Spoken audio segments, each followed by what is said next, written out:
Hey, and welcome back to the Market Authority Show. I'm your host, Stefanie Lugo.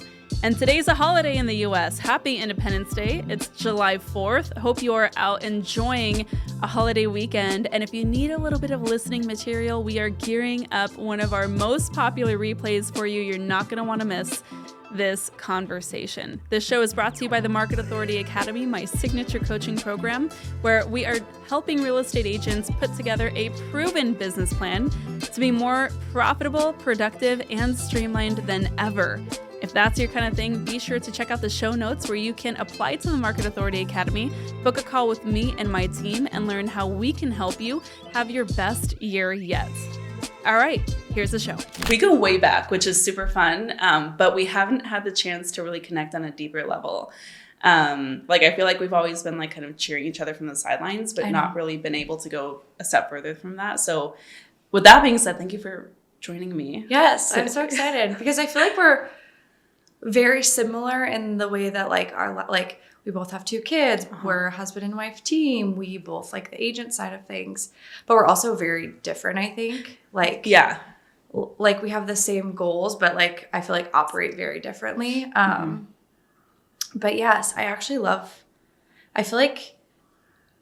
that you say that it's Molly 3.0 because I definitely feel like that. I feel like the first couple years in real estate, you're just rolling with the punches. And then we had the craziest market of our lives where it was just kind of everyone was holding on and just trying to get through transactions and deal with the craziness. And then I felt like I really was at a point where I wanted to take a step back and build a business that wasn't running me, that I was kind of in charge of. And I always say me, but it's obviously my husband and I, Jared. Yeah. We're a team. I don't know why it's just easier. I always do the same thing. I know. I was wait, me and my business and my team, and Bryce is in the corner. I know. Jared's your Instagram posts make it seem like it's just you. And I'm sorry. It's the way that I speak when I'm talking to people is me instead of we, because you're not always there. Right. But, I felt like it was time to kind of restart and refresh and see what's important to me and what we like doing. And I'm sure you've been there also. So we kind of went through and rebranded, and got really clear on who we are, what we like doing, who we want to work with. And I feel like that was what I feel like getting clear on that kind of made everything else in rebuilding or rebranding your business super easy. Yeah. Tell me some of those details. What are you all about in terms of what you're bringing to the table and who you're wanting to work with on the real estate side? And I don't know that it's as you know, I feel like you work with a lot of different types of people, but I feel like also we have two separate sides of our business. So one is kind of like the agent help, and then one is just our regular real estate team. But I really wanted to focus on listings this year. I was on a plane and I was writing my notes and I was listings are what we're going to go for this year. And so I just naturally started talking to the people with the listings that I wanted. Yeah.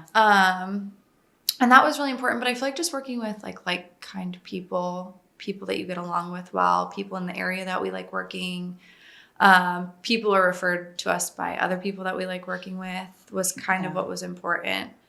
And I feel like what's naturally happened is that that's what you get when you put out there that that's what you want.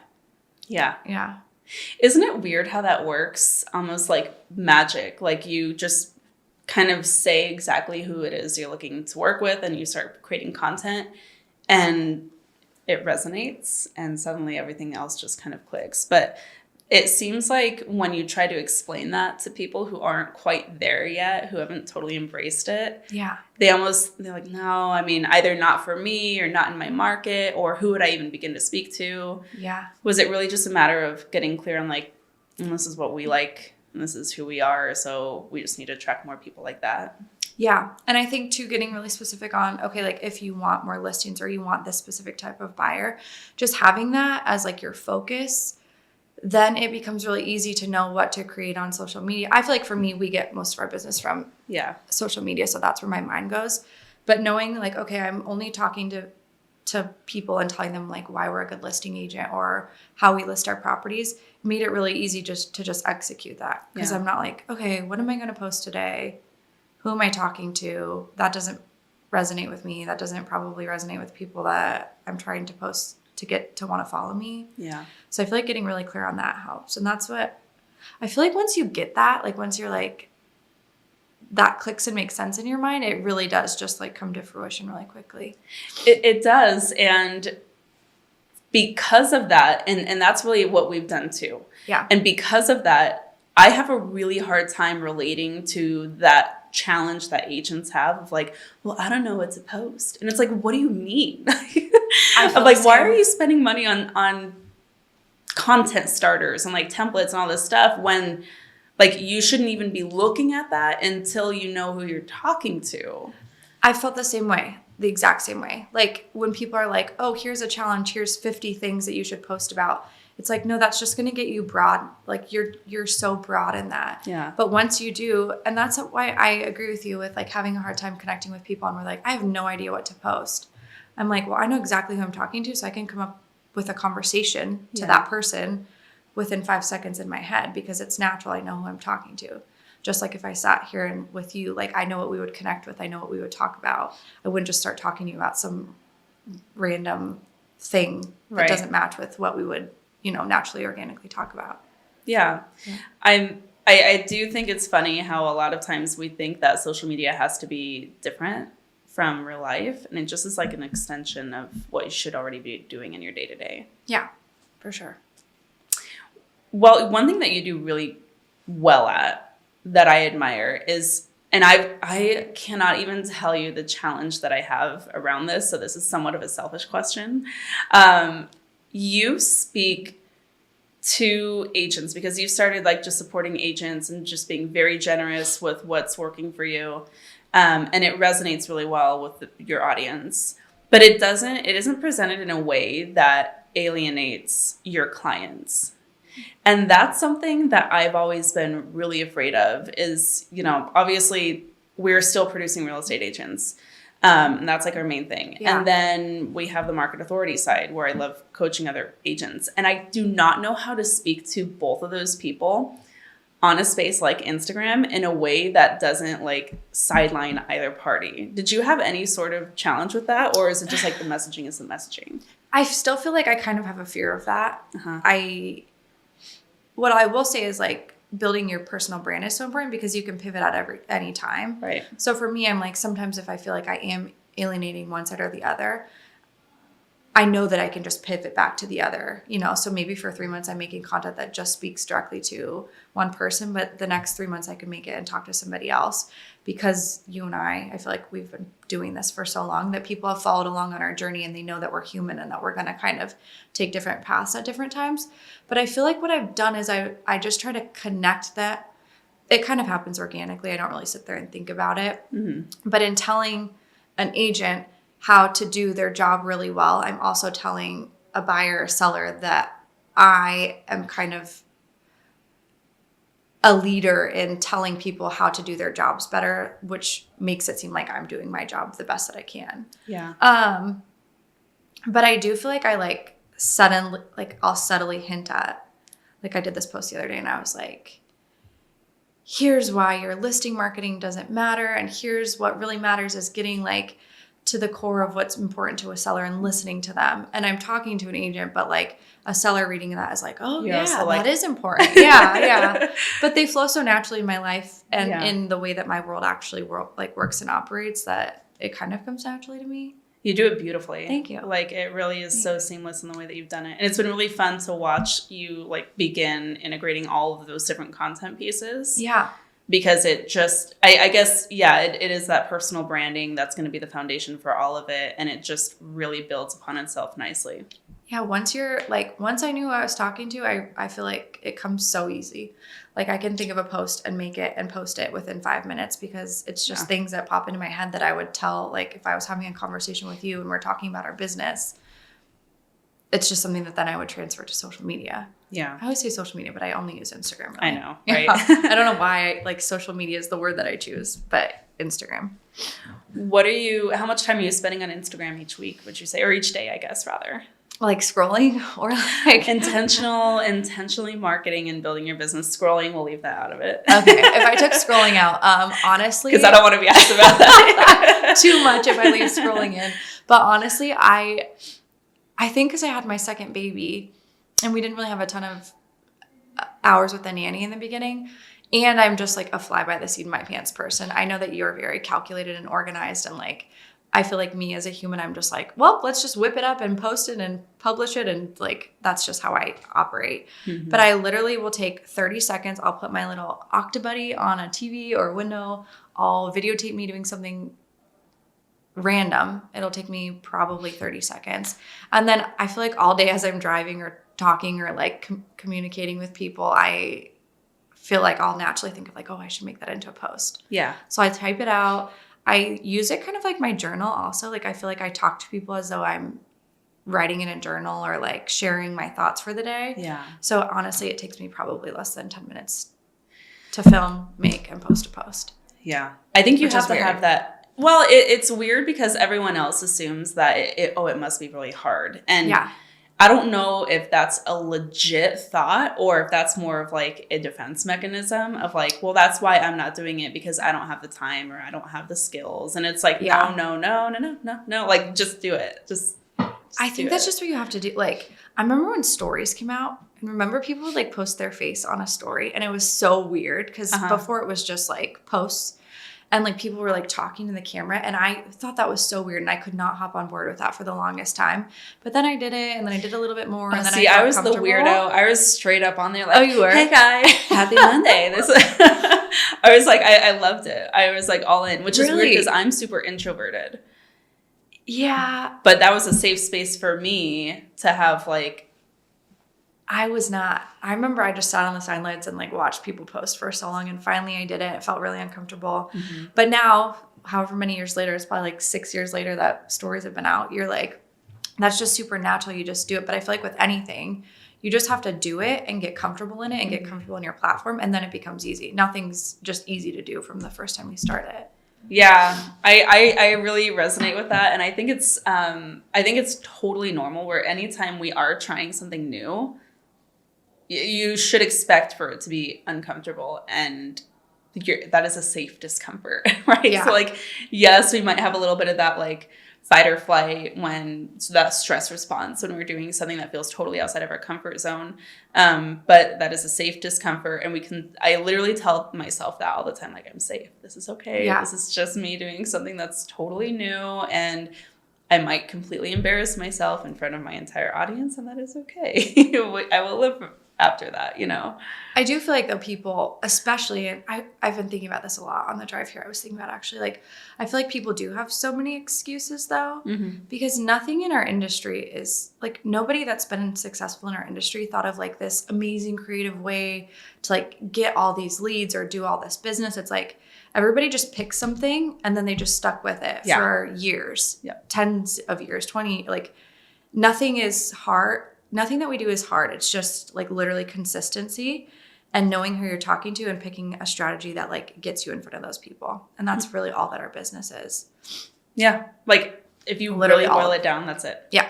I couldn't agree more. And I feel like people get so lost in like, well, I need to do this and this and this and this. And like, how do I lead generate? And it's literally like, just pick one thing and do it well and do it for 2 years.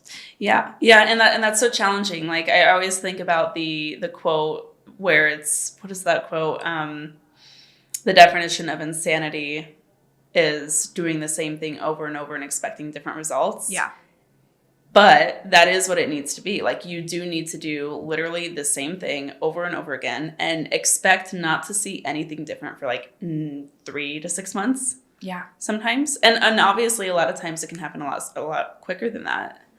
But sometimes that's just what it is. It's a 90-day sales cycle. I kind of feel like too, being where we're at in our business right now, like I can see that so clearly that the things that I'm doing right now, like I don't care if I'm putting strategies in place. I don't care if I didn't close another thing for the rest of the year. The things that I'm putting in place right now are to like cast me forward for the next 5 to 10 years. Yeah. Like I feel like in the beginning, you're very transactional where you're like almost like fishing with your line and you're like, oh, caught one. And one of my coaches was saying, like, let's cast your net and, like, start doing things that will bring in lots of things down the road.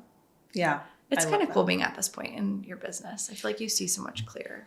You do, and you have context, right? And the benefit that you and I have, has it been 10 years for you? I I think almost, yeah. 15. We got in right around the same time. You're a couple years before me, I think. Are you 10 years? Barely, yeah. Yeah. I think I'm 9. We're like right there. So we've been through a couple of different market cycles. Yeah. And the people that I'm really looking at are the agents who got in like 2019, 2020. And all they knew was the reactive real estate, where they're reacting to the frenzied market. They're literally just there trying to facilitate the onslaught of need, right? Yeah. Like the real estate transactions at such a high volume. And for me, I'm curious to know your thoughts. This feels like 2015. It feels like it did when we got into the business. And I remember our first listing sat on the market for like 6 months. Yeah. And we did open house after open house after open house. We did the price reductions. We did the marketing. And sometimes that's what happens. Like, it just takes a little longer. It's not going to be an overnight thing. And when the market shifted, I was talking to agents about this. And they would say like, well, I don't know what to do. Like, it's been a whole week and we haven't got an offer yet on a listing. And I was like, this is it. Like, this is what a normal market is.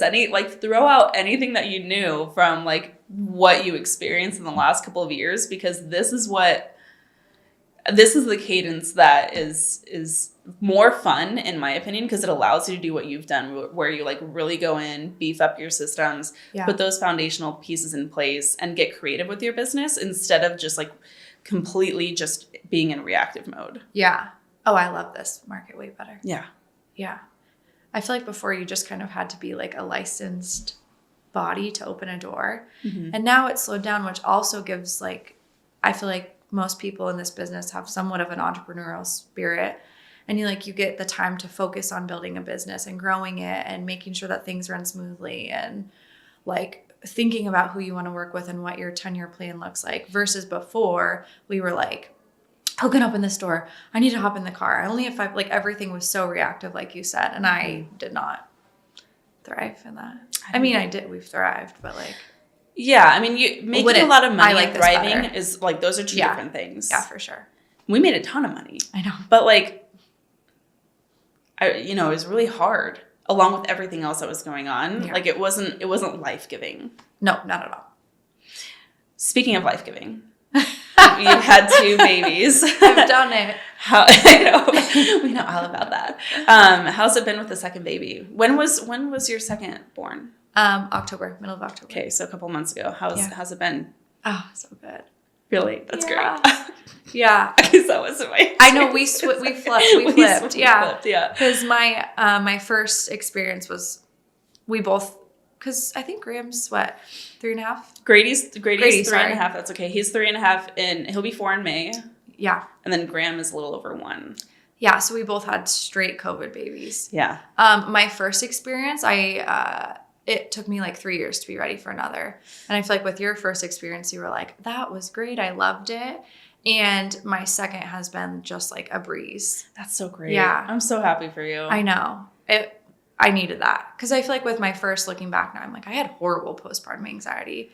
Like I felt like ticking time on me at all times. Mm-hmm. And I didn't enjoy it. And I wish I would have known that wasn't normal. So I could have like gotten on something, because I feel like it didn't. I had a great, looking back, I had a great newborn experience with him. It just was an anxious newborn experience. Like, remember someone ringing the doorbell and a dog barking, and I would be like straight panic. Like, my kid's gonna, I don't know why.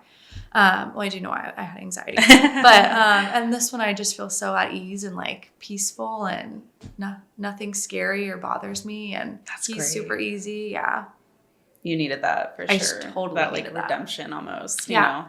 Like I remember seeing like business owner moms that just like had their baby with them, and it looked so easy. And I remember like, this is not like this for me. Why? Yeah. And this time I feel like I'm a little bit more of that. But I wish more people talked about it, because I would have known like, hey, this isn't normal. I probably talk about it almost too much because of how blindsided I was the second time. Because I had that similar experience where just flip-flopped, right? The first one, I was like, oh my God, I was made to be a mother. That was, I did not have a lick of morning sickness. I was never nauseous. I never had any symptoms of pregnancy the first time until like I got a bump. It was like great. And then easy breezy newborn. And also it was the pandemic early days, like May 2020.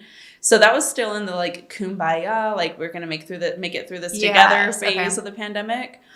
And obviously still scary, but not like we didn't know what we were in for yet. Yeah. Okay. So all I knew was that I had nothing to do but snuggle at home with my baby and not feel bad about it.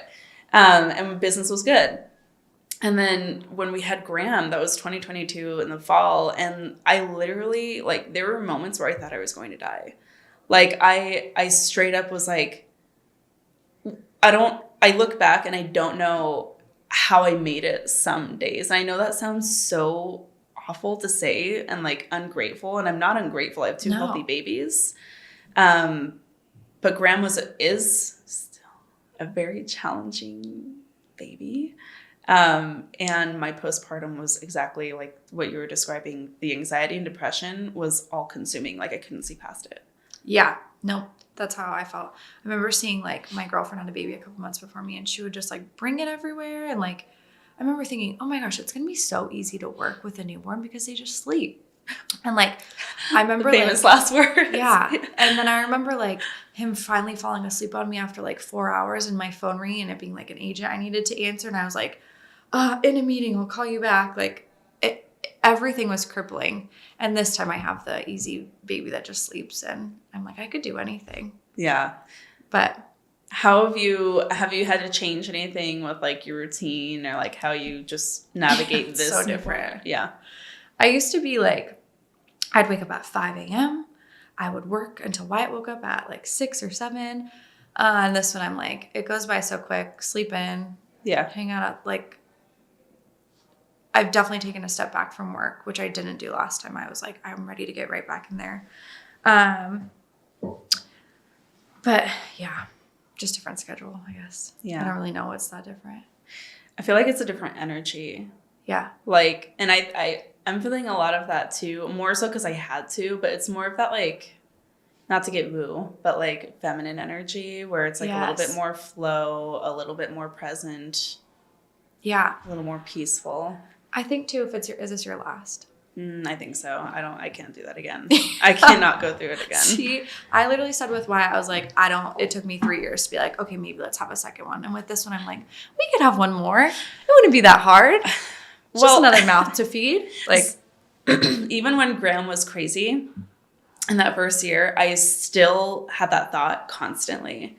And now that I'm done nursing and now that he's like past a year and he's a little bit more to himself, I'm like, I don't need another one. Like, I feel good. Yeah. Your hormones do weird stuff too. I do feel like being in our industry makes it harder. Yeah. Like, because we don't get to just turn off our phone. Like, okay, we're done with work. Let's turn off our phones and have the weekend to go out of town. It's like our work is always there. And to me, that's always felt a little bit stressful that other people I have a family and babies that rely on me. And then I have clients and people that need me that rely on me too. And sometimes they don't crisscross well. Yeah. Where you're like, I have a crying baby, but I have a Zoom meeting at 6:30 p.m. on a Friday. Like, that's kind of been something that I think if I had a job that were 9 to 5 in an office that I could turn off and take a 6-month maternity leave from. And actually, I should reword the way that I say that. You could do that. It would be your choice to do all of that. But I guess the way that I've had babies is I've never chosen to take 6 months off and turn off our business completely or put other systems in place. So that's more my fault than like our industry in general. But I kind of felt like maybe you'd be more inclined to have more if there was more like structure and you knew what hours and when you would have to be there. I would definitely give it, even how hard it was, I would probably have a third if I didn't have the challenges that we have just as a real estate agent. Because when you get into real estate, you know, like freedom and flexibility, like that's like the magic words, and it's the least flexible job in the world. And that's not to say you can't have freedom and flexibility, but it only happens within the vacuum of you having your stuff together. Yeah. And I tried really hard to do that. And I know that you're really good at that. And that's kind of why I like took back what I said, because I do feel like in our industry, a lot of people are like, oh, you have to work all nights and weekends and all these things. And in my mind, I always think, no, we choose to do that because we don't have systems and boundaries in place in our work. Yeah. And I know that you're so great at systems, and I feel like you have a business that flows really well. Do we still have to go show houses on the weekends? Yes, but less often though, which is good. But the other part of it too is like I'm happy to show on the weekends, or like Bryce did an open house for the first time in forever for a listing the other day, and you can do that because then on Wednesday you get to like take the day off. Exactly. And so those are trade-offs that I'm okay with making. Those are trade-offs that I'm very like thrilled to make. I'm not resentful of the time spent working after the kids go to bed, because I know it's going to allow me to sleep in until they wake up at like 7 or 8. You know what I mean? I agree with that. Yeah. Have you had to fire clients who don't honor your boundaries? I have been so much more intentional with what we'll take on. Nice. And I haven't had to fire clients, but like I went on a listing appointment yesterday actually, and the person wanted something that I thought was unreasonable for what the home's value is worth. Mm-hmm. And we just really weren't. I was telling her the value and why I thought what I thought. She was telling me why she thought that was completely wrong. And I just was like, hey, this is not a good match. If you have somebody else that agrees with you, you should totally go with them. Is that what you said word for word? I did, yes. That's awesome. Yeah. And I was like, I really hope, I hope that you're right and that I'm wrong. But if you came to me and you wanted my professional opinion as a listing agent, as a professional in our industry, this is the way I would do it. And this is the way that I would tell you we should do things, and like the value that your home is worth. And so basically like we're not seeing eye to eye. Yeah. If you have someone who sees eye to eye with you, please go with them, because that's going to work better for you. Because I'm at a time in my life where I don't want to wait. I'm not like, we're buying back our time now instead of using our time to make more money, I feel like. And so I'm like, I don't want to waste a weekend doing an open house there. I don't want to waste my family's money on photos and videos and all of the, not even that, it's not even the money, it's like the time and the mental headspace that things take that don't feel good to you. Like that is what I'm done with this year. Yeah. And I would have done her, it wouldn't have felt good to me, and it probably wouldn't have felt good to her, because we were just on so different of pages. Yeah. Are you there? Yeah. I can't say yes to things that don't feel good to me anymore. Yeah. We had that reckoning in 2020. Good for you. More so because we hadn't really dialed in our ideal client until that time. Yeah. And once we figured that out, and then we had Grady, we, like, for example, this is going to sound foolish saying out loud because it probably wasn't the best choice at the time, but we had like a portfolio of Airbnbs, and we chose to sell them all in the beginning of 2020 before the pandemic came, before we knew, like, no one knew what was, well, I didn't know. But before we knew like what was going to happen. I didn't either. I was like, we are not going to have a job next year. So I know. Well, we had started listing them in like January of that year, January, February, because we had Grady coming in May, and same thing. Like, we are real estate agents. Why are we dicking around with freaking property management for short-term rentals? Like, so much time, like, and it's taking time away from our personal production. Anytime you try to add something new, it's going to take time away from personal production. And we had gone through that enough times to where like we didn't want to add that on top of the stresses of a first-time baby. And so then we had already been in that space. So we sold out all of our Airbnbs. The pandemic happened. And we were like, oh, great that we did that since the market crashed. And then, of course, after that, and then, of course, like the market went crazy. We could have made a lot more money, but it wasn't even the point. The point was having, like you said, like the bandwidth, like the mental space, and having a more peaceful state of being. And maybe as I look back, that's part of why I had a more peaceful first time mom experience than the second time around, because the second time around we had a lot more on our plate. And probably. And that was one of my big things last year, where we had a lot on our plate, and slowly we've been like removing everything. I'm in plate removing mode. Yeah. For sure. Because I think, and I feel like we had the same story. We sold things off, and like then the market changed. But I feel like I feel like everything that happens, like then that gave you more time to do other things or have a different experience, which led you here. And then you did market. Like, I feel like everything always works out the way that it's supposed to, as like kind of cliche as that sounds. No, it totally does. It so does. There's been so many things that we've sold or that we've done, and I look back and I'm like, oh, but good thing we didn't get that house that we thought was our dream house, because this is where we are, and then we met that person and it led us here. Like, I feel like that's just so how life is. But yeah, this is the year for taking things off your plate. I feel like for me, I've realized there's a lot of things that have been consistently pain points in my business, or things that stress me out that I don't do, and then I need to do them, and it's last minute.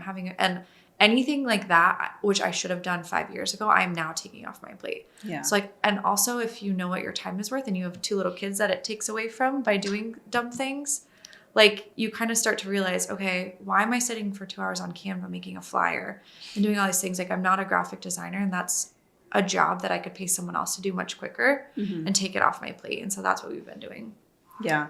What other things have you been doing, like taking that approach with? Yeah. So that I just hired a marketing person, social, like my email list, coming up and like making the emails every month that I have to send to AR clients, but then also on the side of business for, like, I just send her the prompts. I send her what I want them to say, and then she'll make the whole, like, she'll send them all out. She'll do that. Also blog content. It's the same thing. I've already made all the content, but like repurposing it all, posting it to Pinterest, posting it to TikTok since I've already made it all. She's doing all of that. And then we just hired a virtual assistant who will do, this is so dumb, but like a pain point in my business was always finishing a meeting with someone and running to a next meeting being like, I need to send out that lender intro. Right. I need to set up that search. So they'll do lender intros, they'll do searches, they'll do like all those little tasks that I'm doing that in reality, if I'm trying to grow, my time is better spent working on things that grow our business. Yeah, absolutely. And then you earn more money too. Like, in a weird roundabout way, you always end up being on the better side of that as long as it's done the right way. And haven't you realized from like 2021 that when we had this year where we made millions of, like, I didn't have any better of a life. I just bought more shit that we didn't need. That I didn't need, that I don't even like anymore. Like this dumb bag on the floor. And like, I was stressed out and I worked way too much. And I didn't get the time that I had with my family was like spent stressed out trying to catch up on things. So I'm like, I don't even care if I make less, because I know it comes with making more. Yeah. Like if I have a really good quality of life. Yeah. And it takes a long, like, that's not advice for new agents necessarily. Like, it took a long time to get there, but it's recognizing the season you're in. Exactly. Yeah. Yeah. I love that for you. That's so cool. And I love the season we're in. Yeah. That's a good one. What else are you excited about in 2024? I really loved, I don't know if it's my age or just where we're at in business, but I feel like I'm so clear on what I love doing, what fills my cup, like what my passion is. And a lot of that, which I know you feel the same because you have this part of your business is helping other agents grow, like that I could do all day and all night and be excited to start over the next morning. Or when I sit and feed my baby in the middle of the night, I'm like, my brain's turning about that kind of thing. And like helping others, I realize is what really fills my cup. So the marketing and like the lead generation strategies that we're doing right now are like, how can we help others? And hopefully maybe that brings us more business, but like, let's just pour into other people. Only good things will come back to us. Yeah. I love that. Yeah. Where are you? What are you doing this year? I'm still in a major, last year was like probably one of the worst, like, I don't want to say it that way, but one of the worst years I've had in a long time. And so 2024 needs to be like my redemption year a little bit, where I'm taking care of my body more. I'm like healing from like the trauma of years past, you know? And we're really getting back to basics, like this kind of the same thing where just allowing ourselves to like double down on the things that we love doing, that we know work. We have gone through like reductions in our team a little bit, like on the market authority side. So which part of your team? So for example, we had a mutual parting of ways with my marketing admin. And she wasn't even just like the marketing admin. She'd been with me for over 2 years and had like an absolute and like huge part of helping me put together and scale market authority. Yeah. And she kind of automated herself out of the role, honestly. And she she automated herself out of the role. Everything, all the systems are all dialed in. And so she was like, I really want to go work at Nike. Like, she lives in the Pacific Northwest, and she's like, I think it's time she's 25. She's like looking to like that next phase of her professional life. She's like, I really want to go work at Nike. Like, it's kind of my dream. I'm going to like full-time go into that process, because it's like a 3 or 4 month recruiting process there. And so she gave me her notice in the beginning of December. And I was like, oh my God. Like, I always knew that day was going to come. Yeah. And the way that I see myself as like a manager is everything I want to do. Like, I know I'm a pit stop on their road and on their journey, and I want them to leave in a better place. And so I think that we accomplished that. She gave me like a 4-week notice. And so we spent an entire month just making sure everything was going to be smooth. And it was like number one, it was one of the most healthy, like, beautiful relationships I've had with an employee ever. Like, I love her, wish her the best, and also it was a really natural parting of ways. Like, and it made me feel really good about how the business is, like, because she had helped with the real estate side and market authority. And she was just a linchpin in that way. And when she left, like, we really didn't skip a beat.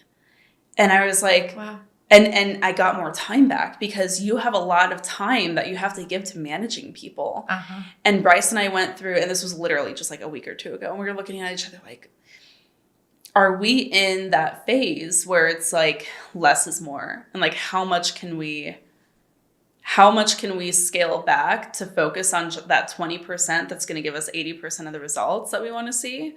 So that we're not like in that harebrained place anymore, which we were a little bit last year, because we had woefully underestimated how much time it was going to take bringing that second baby into our house. Yeah. Well, managing people is its own. I am not good. I don't think I have the tool. I've never learned the tools to be able to successfully manage people. That's not what I'm good at. I'm like good at ideas. I mean, like, here, somebody help me with this, but managing people is its own business. Yes. You have a real estate business, a market authority business, and a people managing business.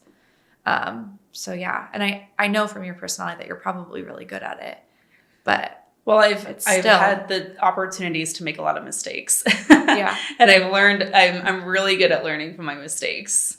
Good. And that has been helpful. So if you ever need any tips, let me know. I've made most of the missteps that you could make in those situations. With market authority, I'm so familiar with market authority, but I'm not like, I've never been in your program. Uh-huh. And it's changed a little bit. Thank you for asking. Yeah. We are going through, I would say, like a clarification process. Okay. You know how it is in real estate. It's multifaceted, right? For Multi-passionate. Sure. We're passionate about the client experience. We're passionate about the branding, the marketing, and all of those are separate and distinct pieces. Mm-hmm. And one thing that I've learned over the last, because we've done it for 4 years. We've had the Market Authority Academy for 4 years. Yeah. Which is crazy, because agent help is so big right now, and you were kind of the pioneer. Oh, well, thank you. No, it was like, I started a long time ago, because I had a couple of programs prior to that, but I was just trying to understand the space. Yeah. And I didn't understand like why there isn't certain help in the industry. Yeah. And I think that's what probably called to you to start doing this stuff too, because you were like, this is so dumb that I have to just imagine, because this is where I was when I started doing it. I was like, this is so dumb that I just spent 6 months figuring this out when I could have just asked somebody who had it figured out already. Yes. Like setting up a CRM. I know. Yeah, that's exactly it. I feel like we all, no matter what level you're at in your real estate career, we're all like, is there someone who can hold my hand to make me better? Yeah. Like if you're a beginner or even where we're at or way above us, like, yeah. And there are people who can help you, but their help is like, well, you should really just be cold calling. You should really just be calling your sphere. And it's like, it's like that doesn't even scratch the surface. And so. Yeah, make your calls. Have you been making your calls? You should probably just make more. Have you talked to 30 people today? Yes, but like, what do I do after that? I have all these things that are like a dumpster fire before me, but I talked to 30 people. I know. Yeah. So I was going through that and I was like, this is the craziest thing ever. And so I built the Market Authority Academy based off of our process of building that part of our business, like putting the systems in place. And over time, I've gotten really interested in all the different facets, like the branding, the marketing. I love talking about Instagram. I love talking about lead gen. I love talking about like all these things. But what I've found in the last year is where my agents who I work with get the best success and like the best results are the agents who are already making money, who are already growing their business. They have an established business, or maybe they just have trust in themselves at this point. Yeah. To where they know that if they do the right things, they will continue to be successful. But the question now is, how do I make myself do the work? Yeah. How do I do the work really well and within a small amount of time? And those are the agents that I love working with because, and it's very much like where you and I were like in the last couple of years. Yeah. Because that's where it's like, okay, these are the things that we get to really focus on. Eliminate anything else that's a distraction or unnecessary or like a siphon on energy and money, and instead just like really focus on that 20%. And I guess now that I say it, it's like very reflective of where I am naturally in business and life. So that makes sense. So you're more so helping people focus on like the business and system side, and then accountability to do what they're needing to do to get further ahead. Yeah. Essentially. Yeah. So the biggest difference, I'm a business coach for realtors, and the biggest difference from what I do versus like some of the other big name coaches is I have an actual tangible blueprint. So like we have a hybrid mentorship program, and a big part of it is like you get to tap into all of my systems and resources that we've spent the last 10 years building into our business. So it's all very swipe and adapt. And then the benefit of that as well is as we are updating and iterating those, they get those updates as well, as long as they're part of the membership. So you kind of like dissecting people's business and being like, here's the things that we should do to make your business better. I'm like, let's look at the numbers. Let's look at the metrics. Let's look at the conversion rates. Let's read this landing page and see if it's actually speaking to who you want to speak to. Or did you just copy it off of someone, which I've done that too. Like, did you just copy it off of some other landing page or template that you saw? I love that. I do too. Yeah. Do you ever think about going into other industries? I would love to. Yeah, I could see you doing it. I would love to. Yeah. Yeah, I would love. I don't know how to do that, but I'm sure that's going to be part of the natural. You just start putting it out there, and then it comes to you. Remember, we already talked about this. I know, but see, this is where you do really well because you can see the long term. Like you can see the vision. Yes. I only see execution. So I see an idea and I'm like, okay, let's do it. And I immediately put it into action. I put it into place. But that means I only see what's in front of me. And this has been something very interesting that I've learned about myself through that process. Because you are a doer. I'm a doer. I can see it. Like when I think of you, I think of somebody who like you could say, okay, on Mondays we send out our emails, on Tuesdays we do this, and that's exactly how your business would run. And I'm like, okay, on Mondays we send out our emails, but I actually like have this other idea that I want to go explore, and like my mind is just so much different than that. So that's Bryce. Yes. And that's why I go hard the other direction, because I feel like I have to pendulum to like get us back over, okay, ideas are great, but like we have to actually do it and make sure it's the right thing to do. So that makes total sense to me. So you and I should partner together. I'll be like, here, and you'll be like, no, we need to do this. I could totally. We should definitely talk more, because I think, you know, we have a lot of things that we can learn from each other. I know. And this year has been, I think, like vision wise, all of my goals and everything that I'm looking at is like a 5 to 10 year goal right now. It's not like, it's like, what are we working on that will like get our family to where we want to be in 10 years. Like, it's not like, okay, how much production do we want to do this year? I want to hear about the 10-year. What's the 10-year vision? I should probably be clear on that, but I think I love what I do now, but it's getting rid of all the points and places that I don't like. Obviously always more time with family while making more money. I feel like that's everyone's goal. Yeah. I guess I just mean more so like I'm not scared to put in the work right now if it fits my 10-year vision. So like right now for me, it's really important. I like the personal brand side of things. And like, I love that gives someone like you or me the option to do something like Market Authority. And then if we want to completely pivot what we're coaching the next year, then it's business development and helping entrepreneurs and business owners.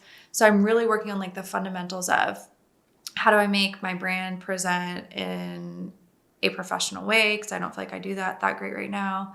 And how do I have all the foundations and like systems to grow into what I want to be in 10 years? So I'm doing a lot of like coaching, learning, collaborating, all that kind of stuff. You know what's beautiful about that though is you're taking action and you're doing a lot. Like you're collectively putting out a ton of energy right now. Yeah. You learn so much from the doing. Like you're going to look back on this time, I feel like, and be like, wow, that was a really important time. For sure. Because of the information that you were able to receive from the activity that you put out. 100%. And I feel like I used to say, because your time with a nanny, like when your kids are not in your arms, is important. And I used to be like, okay, well, I need to be doing something that's like going to bring more business for us. And like something that like, should I be planning something for this weekend for an open house or marketing or Instagram? And I feel like right now I'm just in this like absorption mode where I'm like, I want to learn as much as I can right now and then use that to get more business in the next 10 years. I love that for you. Yeah. And you're kind of there too, I feel like. I am only because in the last like year or two, things have changed so much. Yeah. Like so much. So in a way, I feel like I'm new to the game again because I'm learning like what's, how are people, like what are the new challenges we have in 2024? Yeah. They're totally different. It doesn't matter if you're talking to your clients or to agents or to other business owners. Like the challenges we have today are so different from what we even had 18 months ago. I know. Yeah. And it has never happened that fast, I feel like. I mean, certainly not in my professional experience. No, it does. It feels like almost like a new chapter in a market. Yeah. Because we kind of went like this and like everything was the same, but just speeding up. And now I feel like everything's even like, I feel like all of the agents are wanting to learn more and do better. And like it feels like a different market for sure. I'm really excited. I feel really good about 2024. I think that it's going to be a really important year for the industry to like kind of recalibrate a bit. Yes. And the other thing that I love is I think that it's going to give agents, like you said, the chance to figure out how to elevate. And so with that, I want to segue to your stuff just really quick. If you're listening to this, dear listener, and you're like, wow, I want to know a little bit more about that, like definitely follow Molly. Tell us about your Instagram really quick. If you looked at it today, it's probably mostly just like tips on how to grow your business, or I feel like I like helping other people feel motivated. So it's definitely more right now geared towards agents and giving value in all the things that I'm learning and like giving that to everybody else.